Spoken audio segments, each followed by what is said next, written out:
Making our headlines this Monday, September 15th, the old Savannah Schoolhouse turns 85.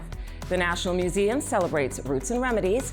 Preparations are made for the Duchess of Kent's funeral, and Howell represents Cayman at the Athletics World Championships.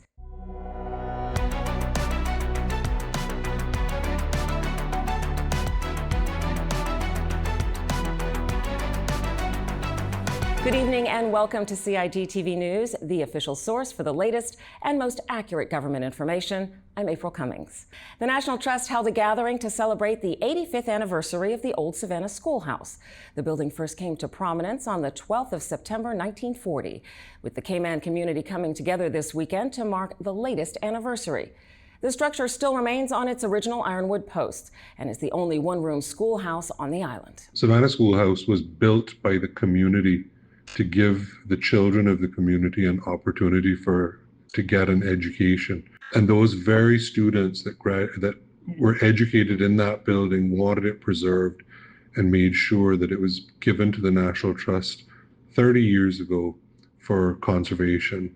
So it's not only the 85th anniversary, but it's also the 30th anniversary of it being controlled by the National Trust. The two-hour event saw students, new and former, sharing stories from their respective times.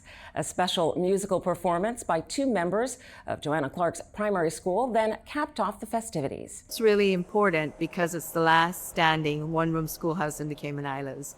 It's the last building of this nature where people can come and walk around. We've got it set up to show you what a 1950s one-room schoolhouse looked like. And this was based on research and information that was carried out by the Savannah District Committee in the 1980s. And they opened it then in 1995. It opened 30 years ago. We actually opened on the 12th of September, 1995, 30 years ago, to make this a building that the Trust looks after. The Trust is charged with the preservation of built heritage. The National Trust is now seeking volunteers to help keep the schoolhouse open more regularly, currently only being available by appointment. Previously, the building was open 4 days a week. For anyone interested in getting involved, reach out to info@nationaltrust.org.ky.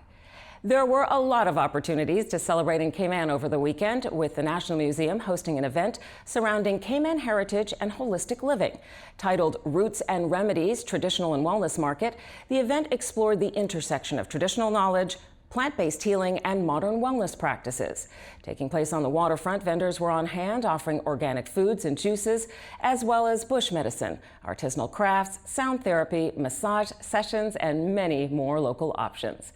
Several wellness talks also took place. One saw Hannah Reid and Nasaria Saku-Chalet discussing the many ways plants are interwoven into Caymanian culture, while another had Dr. Urka Ebanks exploring safety concerns of herbal medicines. The turnout was strong, showing that heritage remains a key priority for many Caymanians.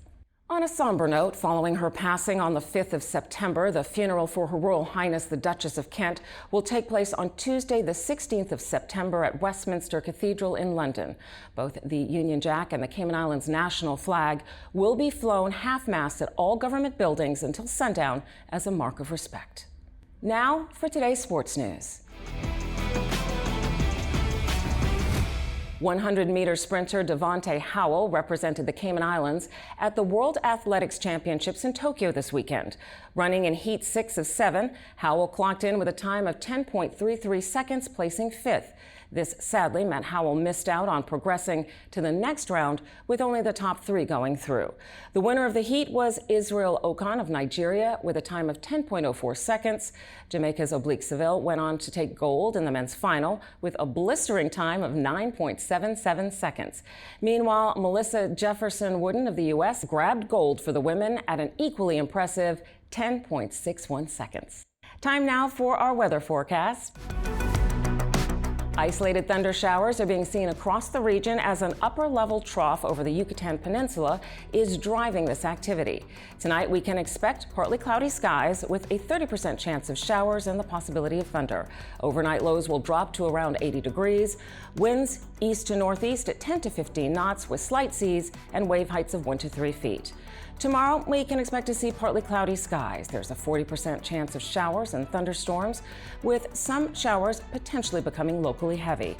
Highs will reach the low 90s, but the heat index will climb to 104 degrees. Winds continue east to northeast at 10 to 15 knots, with seas remaining slight at 1 to 3 feet.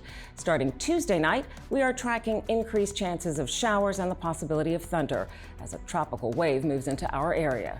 For local weather updates, be sure to visit the Cayman Islands National Weather Service website, weather.gov.ky, and follow their Facebook page for the most reliable coverage. If you're watching us on the CIG YouTube channel, don't forget to like, share, and subscribe to stay informed with the facts straight from the source. That's all for today's news brief. I'm April Cummings. Have a great week.